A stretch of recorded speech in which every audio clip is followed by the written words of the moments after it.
ओम गुरुवे नमः.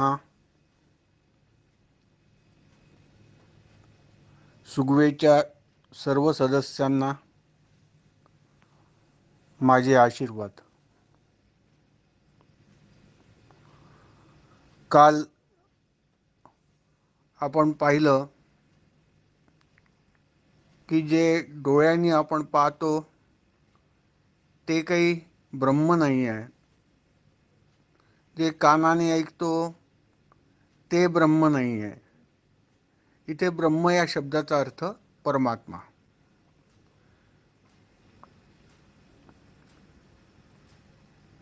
जे नाकाने त्याचा वास घेतो ते ब्रह्म नाही आहे.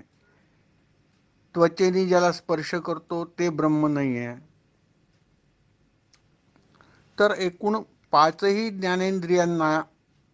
ज्ञानेंद्रियांमुळे जे जाणवतं आपल्याला, तर तो काही परमात्मा नाही आहे, तो काही ईश्वर नाही आहे. आणि त्याच्यामुळे हे जे संभूती आहे, संभूती म्हणजे निर्माण झालेलं, तर तो काही परमात्मा नाही. आणि हे जे सगुण पूजन आहे, आपण ज्याला भक्ती करतो ज्या देवाची, तर याला काही वैदिक आपल्या उपनिषदांमध्ये, वैदिक ज्ञानामध्ये काही मान्यता नाही आहे. पण असं, आणि हे आपण केनोपनिषदावरनं काल पाहिलं. पण असा प्रश्न कोणी विचारू शकतं की काय हो, दुसरे पण अनेक उपनिषद आहेत ज्याच्यामध्ये तर पूजापाठ आणि भक्ती वगैरे सर्व मान्य केलेली आहे. उत्तर तापनीय उपनिषद आणि काही काही त्यांची नावं आहेत. तर त्याला उत्तर असं आहे की उपनिषद बरीच आहेत, पण आपल्याला त्यातही काही गौण आहेत आणि काही प्रधान आहेत. आपण फक्त तीच उपनिषद पाहिली पाहिजे ज्यावरती भगवान शंकराचार्यांचं भाष्य आहे. अशी 10 आणि 11 अशी जी उपनिषद आहेत तीच आपण पाहिली पाहिजे आणि त्यातलं तत्व घेतलं पाहिजे. आणि तेवढंच कशाला, आपण आत्ता अर्वाचीन ऋषीमुनींमध्ये किंवा अर्वाचीन साधू संतांमध्ये आपण जर ज्ञानेश्वर महाराजांचं उदाहरण घेतलं, तर मी अनेकदा सांगितलं की बघा, ज्ञानेश्वरीमध्ये आणि त्याच्या आधी हरिपाठामध्ये जे आहे देवाची नावं वगैरे आहेत. ज्ञानेश्वरी तर गीतेवर टीका आहे, पण हरिपाठामध्ये हरिमुखे म्हणा देवाचं नाव आहे. पण ज्ञानेश्वरांनी देखील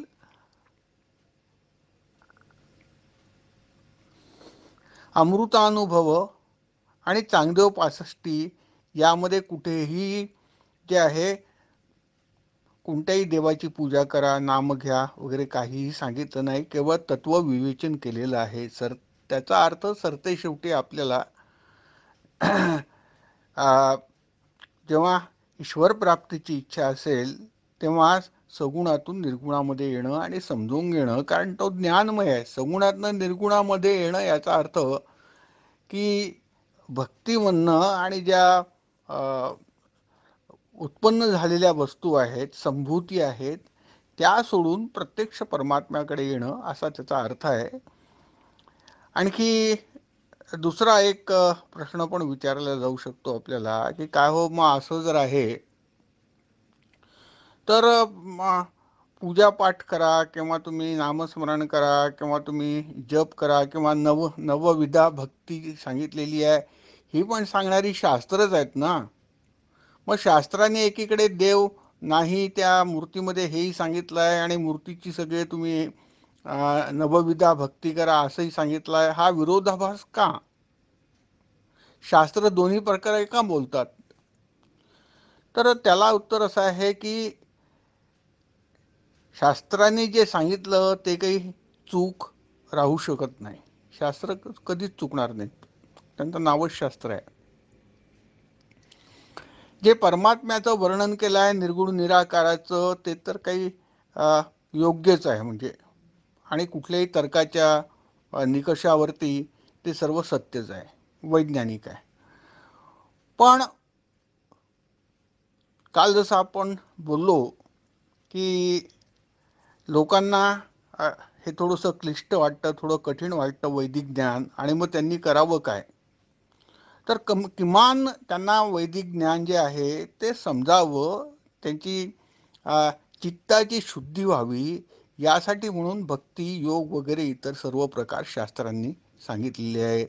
याविषयी जर कोणाला आणखी खोल जाऊन अभ्यास करायचा असेल तर त्यांनी पंचादशी ग्रंथ जो आहे विद्यारण्य स्वामींचा तो वाचावा, आणि ज्यामध्ये स्पष्टच सांगितलं आहे की ह्या जी काही याची पूजा आहे, नावाची आणि रूपाची, नामरूपात्मक जे पूजा आहे, देव मानायचे आणि त्यांच्या पूजा करायच्या, किंवा कुठे गुरुच्या समाध्या मानायच्या आणि पूजा करायच्या, हा सर्व भ्रम आहे असं स्पष्ट विद्यारण्य स्वामींनी सांगितलं आहे. पण या भ्रमामध्ये देखील, हा सगळा भक्ती मार्ग हा भ्रमच आहे, पण या भ्रमामध्ये देखील संवादी भ्रम आहे आणि असंवादी भ्रम आहे. आपल्या देव कोठे आहे या पुस्तकामध्ये संवादी भ्रम कोणता आणि असंवादी भ्रम कोणता याविषयी थोडं लिहिलं आहे, ते पण आपण वाचावं.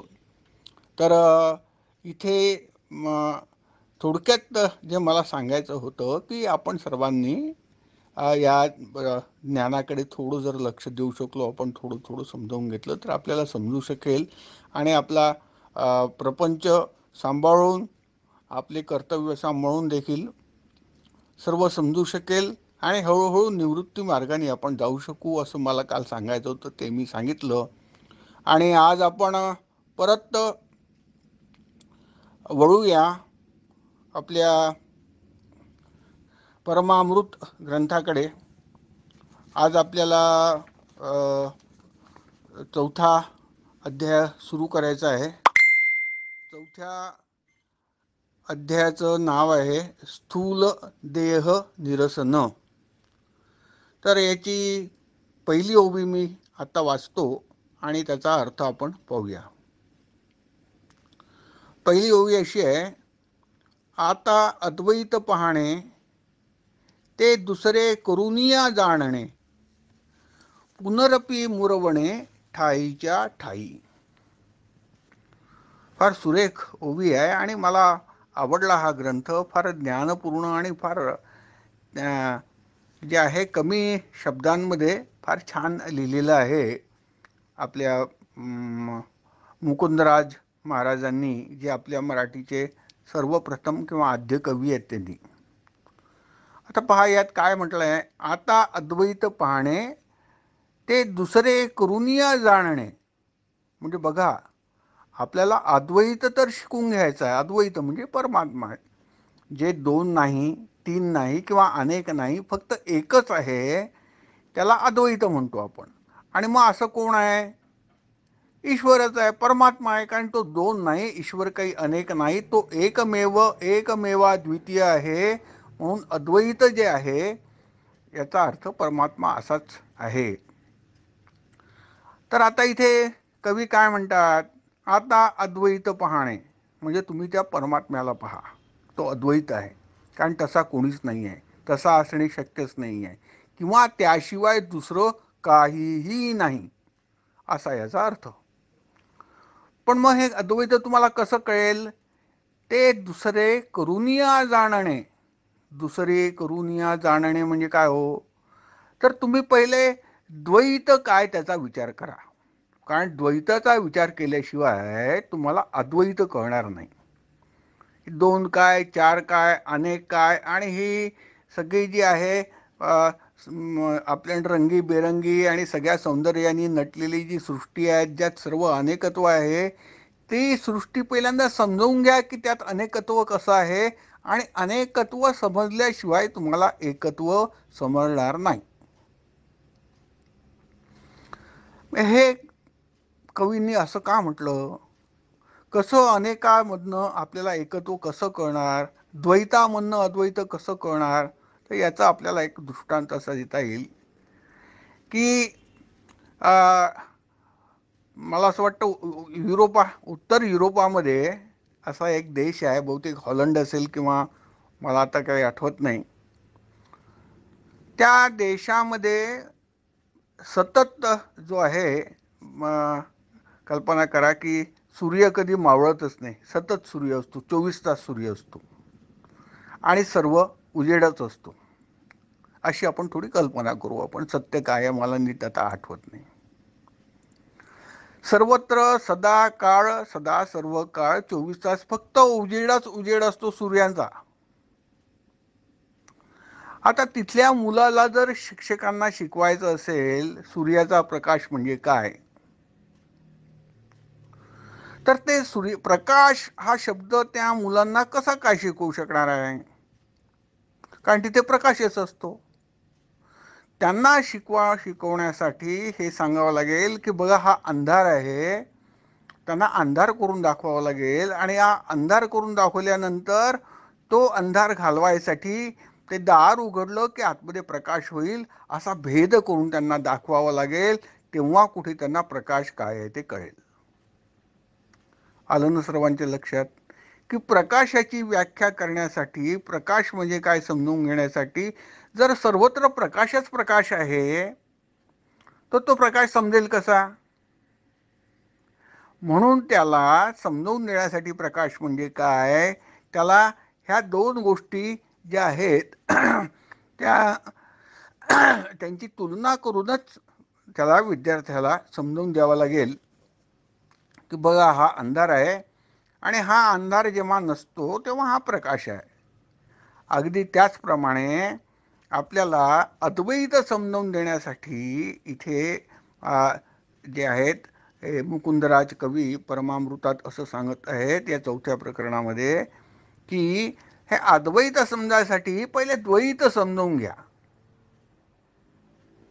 आणि हे द्वैत हे अनेकत्व कसं आलं एकामधनं हे तुम्हाला कळल्यानंतर या द्वैतामधनं तुम्ही आपोआप या द्वैतामधनं तुम्ही आपोआप जे आहे त्या परमेश्वराकडे किंवा अद्वैताकडे परमात्म्याकडे जाल की त्या जे आहे एकातच, त्या एका परमात्म्याचंच हे सर्व प्रकटीकरण आहे.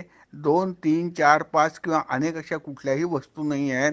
एक परमात्माच अनेक रूपामध्ये एको अहम बहुश्याम प्रजा येयती हे जे त्या परमात्म्याचं वचन आहे त्याप्रमाणे त्यांनी स्वतःच अनेक रूपांमध्ये, अनेक नावरूपांमध्ये, अनेक रंगांमध्ये, अनेक आकारांमध्ये जे आहे स्वतःला प्रकट केलं आहे. आणि हे विश्व आहे. खरं तर दोन वस्तू इथे काहीच नाही, एकमेवाद्वितीय एकच वस्तू या जगात अस्तित्वात राहू शकते. अस्तित्व एकच आहे, तत् एकच आहे, त्वम एकच आहे, असी एकच आहे. तिन्ही पद मिळून अस्तित्वच आहे आणि तो अस्तित्व परमात्मा आहे. आपण हे शिकलो आहे. आणि हे एकत्व, हे अद्वैत जर आम्हाला शिकायचं असेल तर इथे कवी फार छान सांगतायत की एकत्व शिकायला किंवा अद्वैत शिकायला पहिले द्वैत थोडं समजवून घ्या, असं यांचं म्हणणं आहे. आता अद्वैत पाहणे ते दुसरे करून या जाणणे. दुसरे करून या म्हणजे द्वैतचा विचार करून. पुनरपी मुरवणे ठाईच्या ठाई. मग असा जो विचार आहे तो तुम्ही केल्यानंतर, द्वैत अद्वैताचा विचार केल्यानंतर तो पुनरपी मुरवणे म्हणजे आपण जो आहे तो मनामध्ये नीट बिंबवून घ्यायचा, मनामध्ये नीट ठसवून घ्यायचा, मनामध्ये त्याची जी आहे नीट जाण करून घ्यायची. पुनरपी मुरवणे ठाईच्या ठाई. तर हा विचार पक्का मनामध्ये आपल्या पक्का करून घ्यायचा, असं या पहिल्या ओवीचा अर्थ आहे. आता आपण दुसरी ओवी पाहू. उफराटे दृष्टीचे पाहणे, जे दृष्टी माझी दृष्टी मुरवणे, पाहतया मुळासी जाणे स्वस्वरूपासी. हे देखील छान आहे आणि महत्त्वाचा जो आहे याच्यामध्ये एक सिद्धांत सांगितलेला आहे.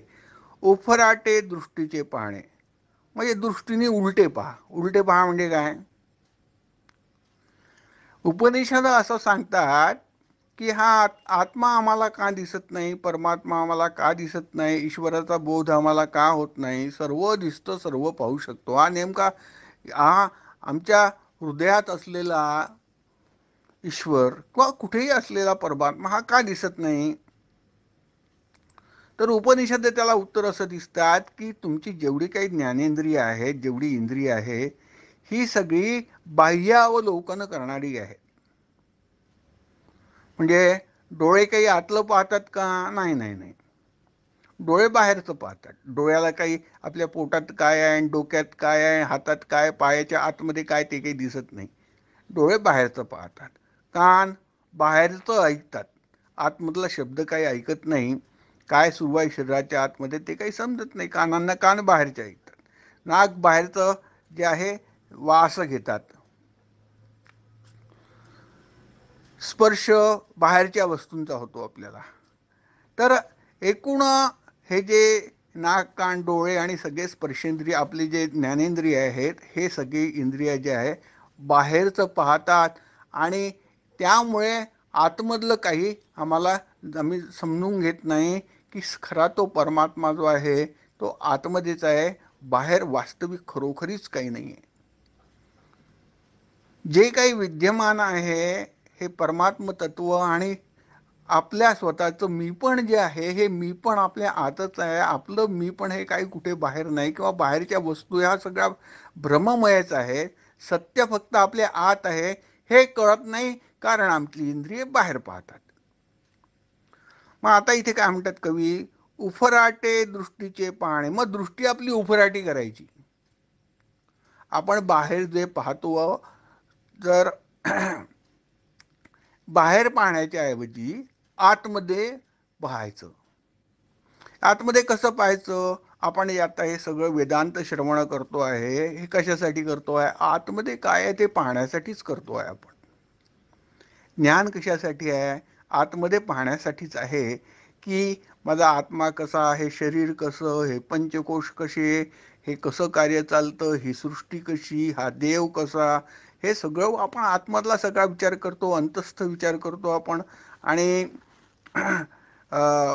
अंतर्वृत्त होऊन विचार करतो. आणि म्हणून हे जे आहे ज्ञान जे आहे ते आतमध्ये पाहण्यासाठीच आहे. उफराटे दृष्टीचे पाहणे, आपली दृष्टी उलटी करून आतमध्ये करून पाहणे. आणि जे दृष्टी माझी दृष्टी मुरवणे असं म्हटलंय.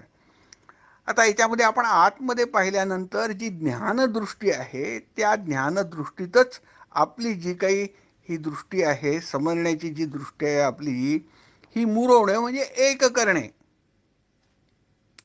थोडक्यामध्ये असं की ज्ञानाने आतमधल्या त्या परमात्म्याला जे आहे आपल्या जीवात्म्याला समजवून घेणे, म्हणजेच ज्ञानदृष्टीमध्ये आपली दृष्टी मुरवणे आणि एक होणे. आणि आपली जी काल सांगितल्याप्रमाणे जी बाह्यदृष्टी आहे, चर्मदृष्टी किंवा ही जी विश्वदृष्टी आहे, ती सोडून ती ज्ञानदृष्टी तयार करणे, त्याला म्हणायचं की दृष्टी माझी दृष्टी मुरवणे. पाहतया मुळाशी जाणे स्वस्वरूपाशी. मग असं करत करत त्या ज्ञानाने आपली दृष्टी बदलवून उफराटी करून, बाहेर पाहणारी दृष्टी उफराटी केली म्हणजे आतमध्ये पाहणारी करून काय करायचं? तर त्याच्या मुळाशी जायचं. कशाच्या मुळाशी जायचं? स्वतःच्याच मुळाशी जायचं की माझी सुरुवात कशी झाली, मी कोण, आणि मी कोण ते पाहता पाहता आणि त्याचा विचार करता करता मग आम्हाला काय आढळणार आहे? शेवटी काय समजणार आहे? स्वस्वरूप कळणार आहे आम्हाला. पाहत या मुळाशी जाणे स्वस्वरूपाशी. आम्हाला त्यातनं स्वरूपानुसंधान होईल, आमचं मूळ रूप काय आहे कळेल. हे जे आज रूप दिसतं आहे ते तर बदलणारं रूप आहे. आज मी दिसतोय, उद्या राहणार नाही, उद्या हे शरीर राहणार नाही, परवा मला दुसरं शरीर मिळेल, ते नंतर ते शरीर राहणार नाही. शरीर तर सारखं बदलत राहणार आहे. कधी एक शरीर जे आहे 5 वर्षासाठी मिळेल, दुसरं शरीर 100 वर्षासाठी मिळेल, तिसरं शरीर कदाचित 1च दिवसासाठी मिळेल. ही शरीरं तर माझी बदलत राहणार आहेत. शरीरं काही थांबणारी नाही आहेत इथे. ही तर थोड्या वेळासाठी प्राप्त झाली आहेत. काही सांगता येत नाही किती वर्ष, कोणता क्षण उगवेल, कोणता क्षण असा येईल आणि कोणत्या क्षणी मी राहणार नाही, हे माझं शरीर राहणार नाही, हे तर काहीच सांगता येत नाही. मग माझं जे मूळ रूप आहे, जे माझं अविनाशी रूप आहे, कधी न बदलणारं रूप आहे, जे तसंच राहणार आहे कितीही माझे जन्म होत न होत, तर ते जे आहे ते माझं खरं मूळ स्वरूप आहे. मग अशी उफराटी दृष्टी करून मला काय पाहायचं आहे, माझं स्वरूप पाहायचं आहे, असं या ओवीमध्ये कवींना सांगायचं आहे. तर इथे आज आपण या 2 ओव्या पूर्ण केलेल्या आहेत. इथे आपण थांबवू. सर्वांना माझे आशीर्वाद.